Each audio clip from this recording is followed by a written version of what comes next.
Como que a gente faz aí para ter melhor sanidade mental? Será que aquilo que eu vejo, que eu escuto, aquilo que eu alimento de pensamentos positivos ou negativos afetam? O que você me diz sobre isso aí? Olha, e eu tenho prescrito isso para os meus pacientes como receita. Né? Como receita, gerenciamento do pensamento. Porque veja bem, a gente tem um sistema que a gente chama de sistema límbico. Né? O que é o sistema límbico? É o sistema do instinto que a gente tem. Né? Amígdala, hipotálamo, giro do cíngulo lá no cérebro. O que eles fazem? Tudo aquilo que te mantém a preservação da vida. Então, ele te faz querer buscar alimento, querer buscar abrigo, querer buscar uma companheira para poder você se reproduzir. Mas isso é instinto animal. A gente tem um circuito chamado circuito mesolímbico, em que há a conexão do sistema límbico com o teu córtex pré-frontal.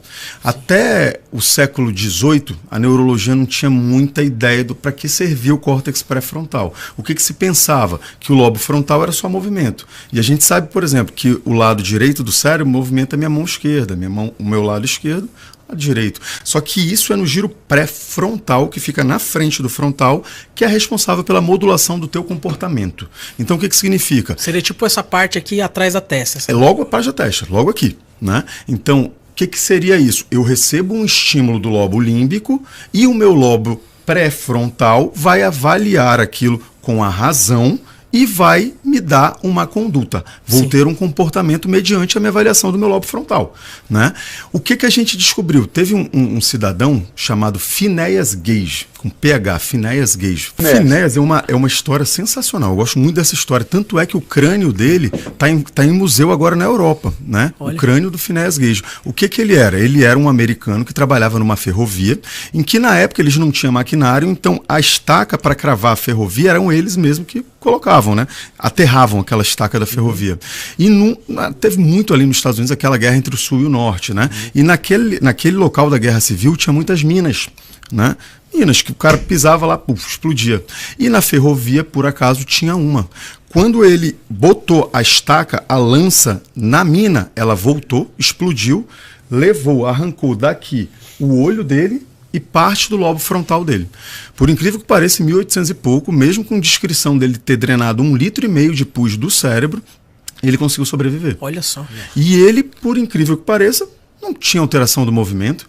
Mas como assim? Ficou um pedaço do lobo frontal dele na estaca. Saiu um pedaço do olho e do lobo frontal dele. O crânio dele está nos museus da Europa, que pode ver. Como que ele não parou de movimentar? Para que serve, então, essa parte do cérebro que ele perdeu? Ficou aquele vazio. Né? Mas Phineas Gage se recuperou e voltou para o trabalho, mas se tornou uma pessoa completamente diferente. Né? O chefe dele falava, você tem que fazer isso, ele faz você. Né? Passava uma mulher bonita, ele, rapaz, se tornou um cara completamente intransigente e sem filtro. Né? Você pode até estar olhando aqui e falar, pô, mas o Dr. Denis é chato, né? Fala que só. Mas por que eu não falo? O Dr. Denis é chato, fala que só. Meu lobo frontal falou não é adequado, aí dá problema. Phineas Gage perdeu isso. E foi aí que a gente entendeu a função do teu lobo pré-frontal. Olha só de novo a história das telhas e do telhado. Agora eu quero fazer o telhado. O teu lobo pré-frontal, ele é sim estimulado e, como tudo no teu corpo, é passível de aperfeiçoamento e de aprimoramento. Olha aí. Como assim? Vamos lá. Eu nasci com um bíceps de tal forma que ele não aparece nem muito na minha musculatura, mas se você quiser, você pode exercitar-se a um ponto do teu bíceps ficar hipertrofiado. Por que eu não posso fazer isso com o meu cérebro? Ele não é um músculo, mas está provado que ele cresce. Olha aí. E a prova que ele cresce, lembra aquela história? Neurônio não se reproduz, né? Neurônio não se divide, depois de um certo tempo você não aprende nada. Isso é tudo balela, né? Tudo balela, o neurônio se reproduz, ele precisa ter estímulo, senão não tem necessidade. Por que a pele se reproduz? Porque eu preciso estar sempre trocando. Mas se só aqueles neurônios estão fazendo a sua função, eu não preciso reproduzir. Né? Então, como que eu reproduzo o neurônio? Quando eu preciso dele, quando eu estimulo ele. E como que eu faço para estimular o meu lobo pré-frontal, que é o lobo da decisão? Acredite se quiser, eu me surpreendi ao estudar isso e realmente tomei um grande choque com oração. Não existe nada que aumente o fluxo sanguíneo para o lobo pré-frontal, que é o lobo da decisão, do que a oração. Há quanto? Extraordinário, hein? Eu lhe digo, eu faço uma ressonância que eu consigo fazer no Hospital Adventista de Manaus, que é uma ressonância funcional. O que é isso? Eu boto o paciente dentro da máquina de ressonância magnética e de repente eu boto ele para escutar alguma coisa. Aquela área da audição no lobo temporal vai ficar vermelha porque encheu de sangue. Né? Eu coloco ele para ver alguma coisa, eu falo, abre o olho, ele abre o olho, ele vê alguma coisa, aquela parte do lobo occipital dele enche de sangue. Quando ele começa a orar, a parte do lobo pré-frontal dele aumenta em 7 ml por minuto a quantidade de sangue. Olha com oração. Que bênção, rapaz. Fantástico. Então, eu tô aqui em êxtase aqui agora. Eu não orava, meu amigo. Eu não orava. Então aí vem cá, isso hipertrofia o cérebro. Sabe o que eles começaram a ver? Que a descarga dopaminérgica é tão grande quanto a do amor. Só que ele libera também vasopressina, norepinefrina e cortisol, porque a oração, ao contrário do que muita gente pensa, ela não te relaxa como meditação, ela te estimula. Ela estimula teu cérebro. Ela te faz uma conexão que você parece que não tinha. Aí eu vou entrar no ponto de Deus no cérebro, que também está lá. Por incrível que pareça. O que mais que está lá dentro? Ponto da gratidão. Quando eu exerço a gratidão, aquilo ali enche de sangue. Também. Quando eu tenho empatia, aquilo ali enche de sangue. Quando eu me coloco no lugar do outro, aquilo enche de sangue. E nesse estudo de um estudioso chamado Andrew Newberg, né, que fez o Capacete do Medo de Deus, que eu vou falar, ele descobriu que aumentava o volume de sangue. Ele falou, cara, será que se eu botar esse pessoal orando durante 8 semanas, o volume fica ainda maior do que os 7 ml? Ele descobriu que não. Fica nos 7 ml, mas ele descobriu uma coisa incrível. Havia uma hipertrofia do córtex pré-frontal 8 semanas depois. Havia aumentado de tamanho. Aumentou de tamanho. Desenvolveu. E isso significa... Aumentou a massa cinzenta. Aumentando a massa do lobo pré-frontal, significa também que a pessoa vai ter mais facilidade de tomar decisões corretas. Eu te pergunto, eu malhando o meu bíceps e eu não malhando o meu bíceps, eu preciso carregar um peso para levar para fora da minha casa. Qual vai ser a pessoa que tem mais facilidade? Aquela que malha o bíceps ou que não malha? Se eu preciso tomar uma decisão na minha vida e eu estou sendo estimulado pelo meu lobo límbico, mas é o meu lobo pré-frontal que vai tomar a decisão, de onde vai vir a melhor decisão? Aquela pessoa que é ambientada a orar e que é ambientada a ter gratidão ou aquela que nunca ora? Eu não estou falando de Deus, eu estou falando de coisa física. Ciência, né? Uma chave que Deus deixou ali pronto na ignição. Outra coisa, ajoelhar também aumenta a quantidade de sangue no lobo pré-frontal. Só ajoelhar e fazer assim. Tá de brincadeira. O fato de ajoelhar e fazer assim aumenta a quantidade de sangue no lobo pré-frontal. Parece que ele já está preparando para a oração. Né? Não adianta, né? Deus já colocou isso inato no ser humano. É isso. E se não fizer, dá vazio. Bate vazio. Mesmo que você não confiasse em Deus, ainda assim, eu estou te falando que vai aumentar a quantidade de sangue no teu lobo da decisão. Né? Então, até você que é ateu que está assistindo, ore que você vai ficar com o cérebro mais robustecido. E vai ter um poder de decisão tão grande que quando hipertrofiar esse cérebro, ele deixa de ser ateu. Doutor, é verdade. Muito bem. Doutor, outra coisa, então quer dizer que eu preciso decidir qual dos dois sistemas eu vou alimentar mais? Ou o límbico ou o parafrontal? Pré-frontal. Porque eu posso estar alimentando mais o meu sistema límbico? Pode. Com as minhas atitudes? Pode. Com o que eu decido fazer, com o que eu decido ver, o que eu decido ler? Ou é um ou é outro. A gente não consegue os dois usando juntos. Né? Ou eu ajo pelo meu sistema límbico, impulsivo, ou eu fiz até uma postagem que eu levei naquela brincadeira, né? Já viu aquela história de que tem um anjinho aqui, um diabinho aqui do lado? Pronto, o diabinho aqui é o teu sistema límbico, o anjinho aqui é o teu lobo pré-frontal, né? Então, se eu hipertrofio e desuso o meu lobo pré-frontal, o sistema límbico começa a comandar. Olha só. E aí eu começo a ser motivado por impulsividade. Né? Eu começo a ser mais impulsivo, menos prudente. Né? Isso que você acabou de falar me lembrou um texto de Romanos 12, Ótimo. 1 e 2. Ótimo. Que diz assim, ó, e aí você comenta aí, na parte da ciência, o que a Bíblia diz. Portanto, irmãos, exorto-vos pelas compaixões de Deus, que apresenteis o vosso corpo como sacrifício vivo, santo e agradável a Deus, que é o vosso culto racional. E ele continua. E não vos amoldeis ao esquema deste mundo. Estou lendo na versão Almeida 21. E não vos amoldeis ao esquema deste mundo, mas sede transformados pela vossa mente, para que experimenteis qual seja a boa, agradável e perfeita vontade de Deus. É isso. E tá atual hoje, 2000 anos depois. Olha uma coisa que eu fico intrigado, cara. Se você pega um livro de neurologia de 20 anos atrás, ele não tem nada a ver com agora. Mas esse aí serve por 2000 anos, né?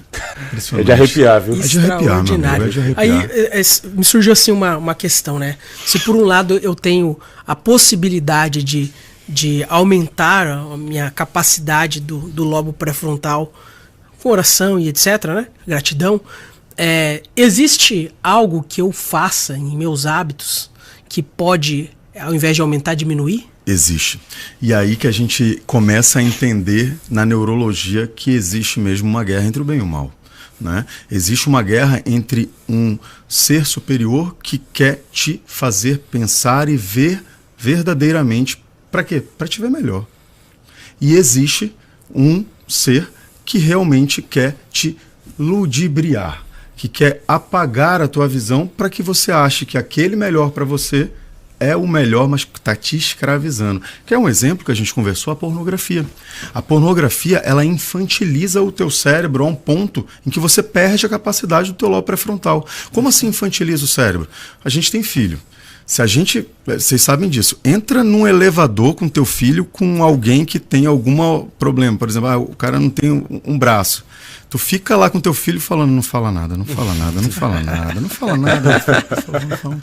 Porque ele vai falar, papai, por que ele não tem um braço, né? Porque o lobo pré-frontal dele está em desenvolvimento, ele não tem filtro. Exatamente. Ele vai falar o que ele pensa. A pornografia comprovadamente faz isso com o nosso cérebro. Por quê? Ela ativa o teu sistema límbico. Ela alimenta o teu sistema límbico, que assim como tudo na nossa vida, quer sempre um algo a mais. Então, se o meu sistema límbico me deu ali... Se você for ver, quando uma pessoa vê pornografia, ela alimenta e enche de sangue as mesmas áreas do cérebro de quando ela está praticando sexo. Então, aquilo ali vai dar um prazer para ela muito mais fácil.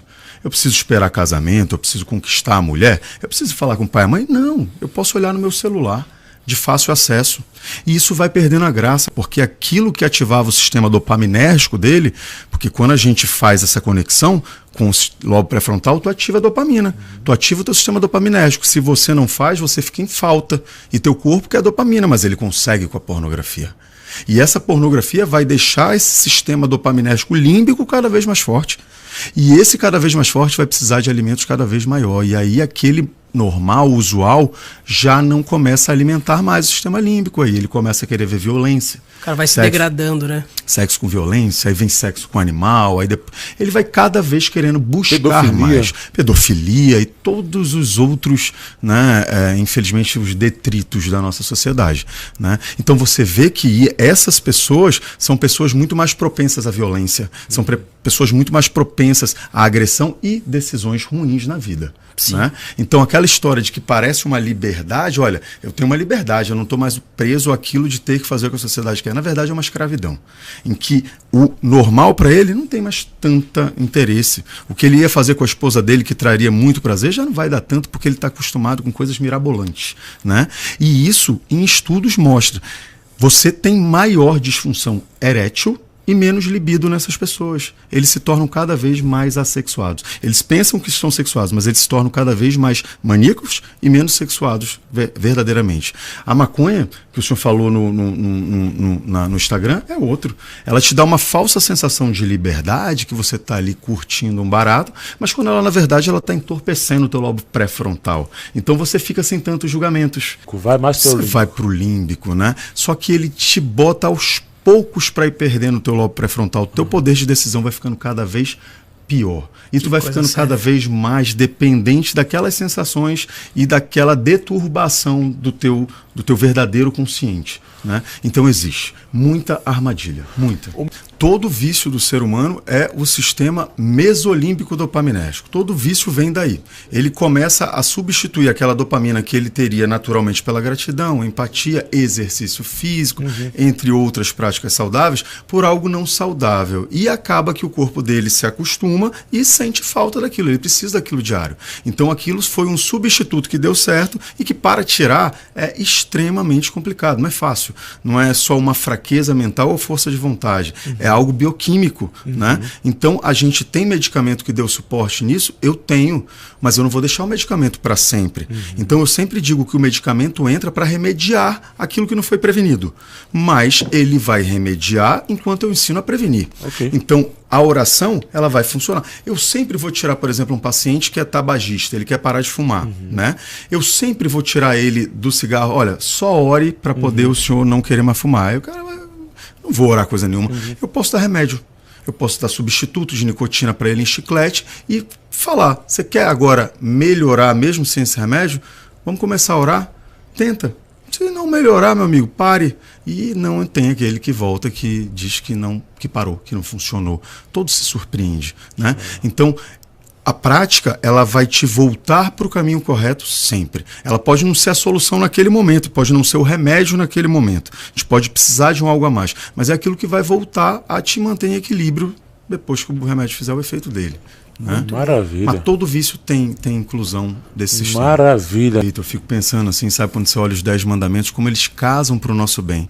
Eu tinha até confesso, uma impressão, poxa, mas caramba, que Deus egocêntrico que quer que eu fique falando o nome dele, mas o nome dele tem que ser ele, acima de todos os deuses. Ele está te prevenindo, amigo, porque os judeus, a gente sabe que antes da volta de Cristo, eles estavam adorando a deuses e vários outros deuses, né? Exato. Então eles estavam se perdendo. É aquilo que Cristo mesmo falou, né? Eu vim, não foi para modificar os mandamentos do meu Pai, foi para reiterá-los, né? Que vocês estão se perdendo, né? Então, o que ele fala é claro para que a gente entenda, porque se ele fala por pormenores, a gente não vai entender. Ah, olha, imagina se ele fala, olha, se você, é o que eu sempre brinco, ponho meu filho na história. Se eu chego pro Denis Filho e falo bem assim, meu filho, se você colocar o dedo naquela tomada, vai vir uma corrente alternada de 110 volts, vai percorrer o teu trato espinotalâmico lateral, vai chegar no teu tálamo e vai lá pro teu giro pós-central e você vai ter uma sensação de 4 Hz. Meu filho, tira o dedo da tomada que você vai tomar um choque. Acabou. Então já tira que vai tomar um choque. Deus fala, faça isso. Porque se ele tiver que te falar, olha, se você fizer isso, lá na tua amígdala cerebral vai começar a hipertrofiar, você vai perder a tua conexão mesolímbica, teu lobo pré-frontal vai ficar hipotrofiado e aí não vai entender. Faça isso, meu filho. Ore. Só obedeça. Obedeça, né? Que é pro teu bem. Exatamente. Né? Então, você só vai receber o bem. Então, amigo, tenta. Eu sempre falo, começa a orar, começa a ser mais grato, se põe na situação do próximo, que isso é empatia. Empatia não é só você imaginar, eu naquela situação como é que seria. Não. Eu, se fosse ele, tivesse o pai dele, a mãe dele, a saúde mental dele, a saúde física, como eu reagiria? Você fazendo isso, você começa a ver os frutos na tua saúde. E aí é impossível você não entender a existência de Deus. Eu costumo falar para os residentes que quanto mais você estuda, mais você encontra Deus. Quanto menos você está preparado, mais prepotente você é. Então, assim, eu tenho uma pergunta muito importante para você, Dr. Denis, que eu lembro uma vez que eu ouvi você falando sobre uma pesquisa que foi feita com pessoas pacientes que receberam oração, pacientes que não receberam oração, resultado disso. Mas antes de você responder essa pergunta, só queria pegar um ganchinho do nosso último bloco, que eu estava pensando aqui sobre a questão de como você falou que a oração ela expande o lobo pré-frontal e como a pornografia ela diminui. E aí eu fiz um cálculo aqui, não sei se está correto, na matemática da espiritualidade, ou seja, se a pessoa está viciada em pornografia, está com seu lobo pré-frontal diminuído de tamanho e ela quiser expandir e ela iniciar uma prática de oração, isso pode contribuir para ela conseguir vencer o vício? Com certeza, seria o melhor remédio. Né? A gente substitui isso com um remédio que teria um aumento apenas de serotonina, mas não mexeria no lobo pré-frontal, eu não aumentaria aquilo que está atrofiado. Né? Se eu começo a fazer uma prática contrária, eu não só equilibro isso, começo a aumentar, mas eu também começo a ter o meu sistema recompensa que o viciado busca tanto. Por que ele vai atrás da pornografia? Porque ele já tem aquela dopamina que vai vir daquilo. Então, se eu consigo também dopamina com a oração, eu já estou, inclusive, repondo aquilo que é o vício, substituindo a dopamina. Olha aí que fantástico. Pelo correto. E é muito importante que a gente fale que as coisas precisam ser aos poucos, né? Porque aí ele vai chegar e falar, eu não consigo largar isso agora, né? Mas comece. É um processo, né? É um processo, tem que dar o primeiro passo e você vai se tornar cada vez mais prático naquilo, bem como qualquer coisa na vida. Se eu for fazer um esporte, se eu for fazer musculação, se eu for fazer qualquer coisa, eu preciso praticar para aperfeiçoar. A minha dica é essa que o senhor deu. Comece praticando o que vai te fazer bem. Começar a desenvolver um novo hábito, né? É isso. Eu ouvi dizer que um hábito novo se forma a partir de 21 dias e outros levam até 90 dias, não sei se é isso mesmo. É isso mesmo. Mas aí então, assim, seria a dica para a pessoa, Dr. Denis, de quem começar a fazer essa prática de oração, não falhar em nenhum desses dias, né? É isso. Algum desses dias vai ter alguma coisa. Não, mas agora eu não posso porque eu tenho isso. Não, continue, porque isso vai se tornar um hábito. E o hábito, ele tem totalmente a ver com teus ciclos internos. Nosso corpo é todo cheio de ciclo. Eu tenho um ciclo circadiano, que é do dia, eu tenho um ciclo trava a língua mesmo, né? Sectapitano, que são de 7 dias, né? E eu tenho o ciclo anual. Então, o meu corpo trabalha com ciclos, e quando eu começo a fazer um novo hábito, eu tenho que passar por todos esses ciclos para ele adaptar. Então, é por isso que demora um pouquinho, mas depois vira hábito, vira automático. Isaías, capítulo 1, versículo 16 e 17, diz assim: lavai-vos e purificai-vos. Isso aqui é Deus falando através do profeta Isaías para o povo de Israel. Lavai-vos e purificai-vos. Tirai de diante dos meus olhos as vossas obras más. Parai de praticar o mal. Mas é interessante que o texto continua. Parai de praticar o mal, aprendei a praticar o bem. É isso que ele falou. Fantástico. Está aqui na Bíblia. E serve para toda a época. Que lindo. Maravilhoso, né? Maravilhoso. Sensacional. Tá, e doutor Denis, e essa pesquisa da oração aí pra gente Isso é porque você sabe que assim, né? O mundo se tornou um tanto quanto cético, né? Eu tenho uma teoria, até assim, sabe? Isso aí vocês podem explicar muito melhor, mas eu tenho uma teoria que a gente não quer mais ouvir tudo aquilo que não é explicável pela ciência, né? Pela ciência comprova. Por que tinha tantos profetas? Por que Deus falava tanto com as pessoas na antiguidade? Será que ele não gosta mais da gente, não quer mais falar, ou a gente não escuta, né? Da forma como escutavam. E a oração é algo que veio para surpreender todos aqueles que eram céticos e fizeram estudos para comprovar que aquilo era balela, né? Os estudos, eles não vieram para comprovar que a oração, eles vieram pelo contrário. Vieram né? para tipo desqualificar Chega a oração. Desse negócio aí, né? De oração, pronto, vamos dar remédio. E eles se surpreenderam. Por quê? Tinha muito um mito de que a oração ajuda a tua saúde. Isso não é mais discussão na medicina. O que era discussão na medicina era por que ela ajudava a tua saúde. Ela ajuda porque ela melhora o teu lobo pré-frontal? Ela ajuda porque ela é um efeito placebo? Você acha que aquilo ali vai dar certo e dá? Ela ajuda porque tem gente falando aí de The Secret, né? É o segredo, eu atraio a positividade. Será que ela ajuda por quê? Então, essa era a grande questão que a gente ia atrás. O que a gente não esperava é que a oração de um terceiro influenciaria naquele paciente. E agora? Cadê o placebo? O cara nem sabe que estão orando por ele. A gente tem um grupo de pacientes em coma, com fentanil e midazolam em bomba para eu manter um coma induzido. Ele não tem noção nem de que ele está vivo. Que dirá que alguém está orando por ele. Como que você explica, num trabalho, eu me arrepio de falar isso, com mais de 1000 pacientes, você ter melhora muito maior, eu digo muito maior, no grupo em que oravam por eles? Como é que você me explica isso? Né? É mais sangue para o lobo pré-frontal? Não, ele está em coma. Né? É placebo? Não, ele está em coma. Mas oraram por ele. Então a oração de terceiros comprovadamente também te ajuda. Fantástico. Explica agora. Ou seja, ore por você e ore pelos outros também, né? É isso. Quando você ora pelos outros, você hipertrofia o teu lobo pré-frontal. Olha aí. Né? Excelente troca. É isso, né, meu amigo? E essa é a realidade, né? A gente a gente se sente muito mais grato e muito mais feliz quando nós fazemos pelos outros do que quando nós recebemos dos outros, né? É muito melhor você levar uma cesta básica do que receber uma cesta básica, né? Enfim, em vários aspectos. E é a mesma coisa, né? Você está orando pela pessoa, mas você está sendo beneficiado por orar por outra pessoa. Aquela satisfação que você tem quando você está doando, você está ajudando uma pessoa, você está tratando um problema médico da pessoa e você se sente bem, aquilo é teu sistema dopaminérgico natural. Fantástico. Né? Aquilo não precisa de álcool, maconha, não precisa de pornografia, eu não preciso de outra coisa, de um antidepressivo para chegar naquilo que é natural. É uma sensação boa, confortável, tranquila. Exatamente. Né? Satisfação de vida. É isso.